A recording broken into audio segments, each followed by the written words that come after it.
નમસ્કાર, હું કિરીટ પટેલ વિસાવદર મત વિસ્તારના ભારતીય જનતા પાર્ટીના ઉમેદવાર તરીકે હું સૌ કાર્યકર્તા ભાઈઓને અપીલ કરું છું કે આગામી 2 દિવસ સુધી કદાચ વરસાદ પણ પડી રહે તો પણ દરેક કાર્યકર્તા ભાઈ બહેન પોતપોતાના ગામની પોતપોતાના બૂથની ચિંતા કરે। આપણે દરેક લોકોનો ટેલિફોન દ્વારા સંપર્ક કરી દરેક બૂથમાં આપણી સ્લીપોનું વિતરણ ઘરે ઘરે થઈ જાય એના માટેની પણ તમે ચિંતા કરો।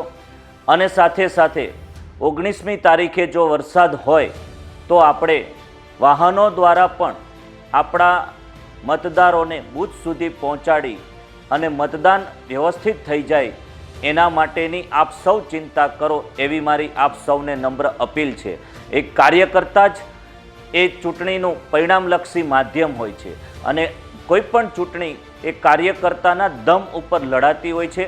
ત્યારે મારી આપ સૌને નમ્ર અપીલ છે કે આ વાતાવરણમાં આપણે સૌએ પોતપોતાના બૂથની ચિંતા કરીને વધારેમાં વધારે મતદાન આપણા બૂથમાં થાય અને મારું બૂથ એ પ્લસ બૂથ થાય એના માટેની તમે સૌ ચિંતા કરો, એ જ મારી આપ સૌને નમ્ર અપીલ છે।